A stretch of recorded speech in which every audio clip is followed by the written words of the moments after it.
But first, the journalist Jon Ronson travels to Los Angeles to go on an adventure with the singer Robbie Williams in Robbie Williams and Jon Ronson, Journey to the Other Side. I've been worried about doing this interview. Why? Because I haven't done an interview forever, and also, I forget what I think.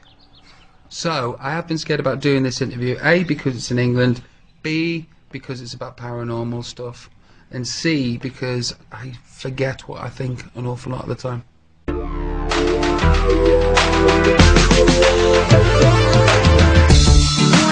A year and a half ago, Robbie Williams played the last of 59 stadium shows in a row.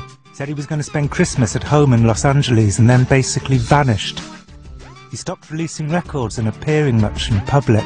A few days ago, he unexpectedly emailed me to ask if I wanted to meet UFO abductees with him in the desert in Nevada next Thursday. When he opens his front door, I hardly recognise him. He's grown a very big beard. This is kind of like the first time, you know, that you've started Yeah, I'm piecing it together now. I've grown a beard, and I'm going to Nevada to speak to people about UFOs. Yeah, I think I should shave, so I don't look that mad. He's in his TV room, watching a UFO documentary on DVD with his girlfriend, the actress Ida Field. There are DVDs piled up on the table, with titles like The Worldwide UFO Cover-Up. At first I wonder if he's gone a bit crazy, like David Essex at the end of Stardust, but I don't think he has. He's just doing what lots of people do, including me, spending a lot of time on paranormal websites. I spent so much time on the internet, looking at pictures, going on places like Above Top Secret, reading conspiracy theories, etc, etc, etc, that I want to do something. I want to go out there and meet these people, and be a part of this. And you know, with the run up to 2012 and everybody going mental about that. About the world possibly ending. Yes, about Armageddon and all that business. I want to go out and, other than sitting in my bed watching the news at 10:30, I want to go out and do something. So Rob, what are we doing tomorrow?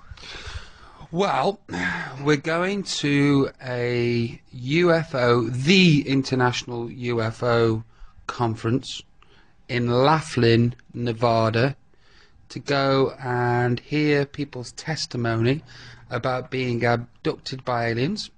We look up the conference website. One of the speakers is a surgeon called Dr. Roger Lear. This is a doctor who has apparently removed 15 metallic implants from people, and he says they are not of earthly metal, and I'm hoping he's going to be bringing the metal along. What, so you can see with your own eyes whether it's earthly or not? Yeah. According to John. I mean, my problem with UFOs is that if they exist, why do they only ever reveal themselves to the human race in ambiguous ways? I think that maybe they're making mistakes, to be honest with you. I think that the shield comes off and they've just made a mistake, and they're there all the time. That's what I think.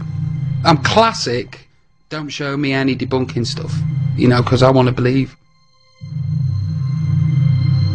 Robbie Williams first contacted me 3 years ago, in 2005, to say he liked a book I'd written about conspiracy theorists. He said he was thinking of spending a night in a haunted house, and did I know any? I said I'd make some inquiries.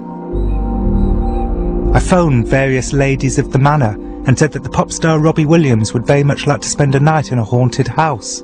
I expected nobody to agree, but in fact, once I invoked Robbie's name, owners of country piles started flinging their ghosts at me as if they were their debutante daughters.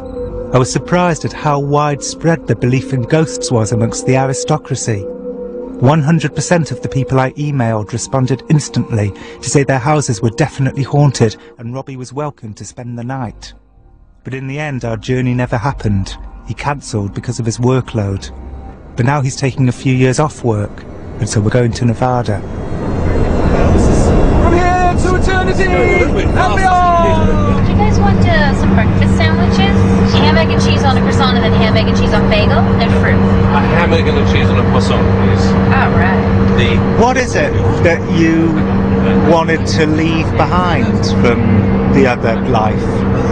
Well, I've been working since I was 16. When I was in Take That, you know what happened there, and then the solo career, and I've put out like 10 albums in 10 years, and it takes its toll, and I'm just having a break. Robbie's brought along his girlfriend Ida and a lugubrious friend called Brandon who seems anti-abductee. For instance, when Robbie wonders if the abductees will talk to us, this is Brandon's reply. These abductees will talk to anyone. That's the whole point of being an abductee, isn't it? Laughlin, Nevada. After a 38-minute flight, we land in a desert airstrip where a car is waiting at the foot of the plane. Have fun, guys. Thank you. Laughlin, Nevada is like a tiny, ugly Las Vegas. It's a cluster of down-at-heel theme hotels and casinos in an expansive desert.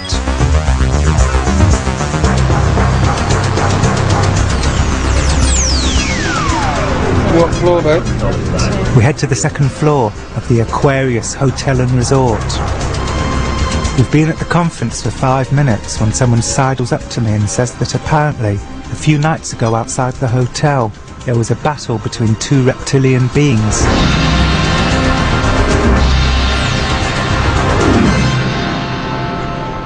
None of the delegates managed to photograph the aliens, but apparently a vial of blood was collected and is now in the hands of Dr. Roger Lear.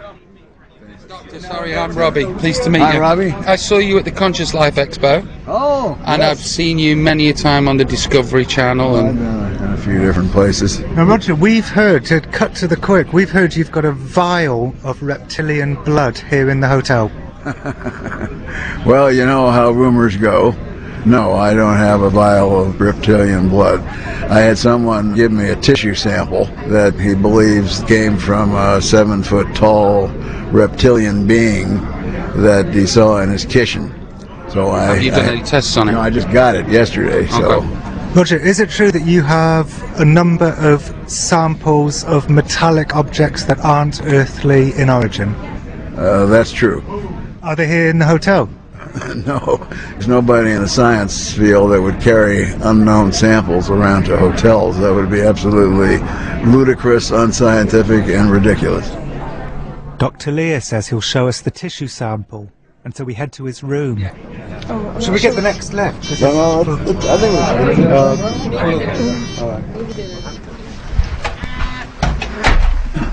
Thank you, Robbie. Thank you very much. Thank you for taking us into your room. Where's it stored? Oh, well, it'll be somewhere else after you leave. Why? Well, I feel it's some kind of physical evidence, and therefore I should do what I can to protect it, and I don't want to carry it with me. So you're going to move it to different parts of the room? Yeah, I'll move it around. Can you describe what it is that we're seeing? Well, it just looks like a little flake. You can see it on the bottom more easily. Yeah, I can see Very- it. it's very Can I flat. have Sure. a fold? It's a flake, probably around 2 centimetres by 1 centimetre. It's brown with a black line running through it. It could be a reptilian scale, which is obviously what, one would hope. Or it could be a little bit of a wing of a moth. Could be a moth wing. Can you Well, do it better could than that? be. It could be an awful lot of things. It could be a piece of chocolate. Who knows? So this was given to you last night. Right. Are you excited about what it may be? In short, no. No. No, not at So all. what's your thought process about this? Well, I try and do it didactically, academically. I mean, it could be a piece of nothing. Now, to give you a good example, they came up with a case, an abductee who had an object that was surgically removed. And they gave me the specimen that they wanted me to look at. And then we get down the scanning electron microscope, and when we looked at the elements that were in it, it looked like maybe some organic compound. So we went to the next thing, which was called an FTIR. Long story short, it's a piece of wood.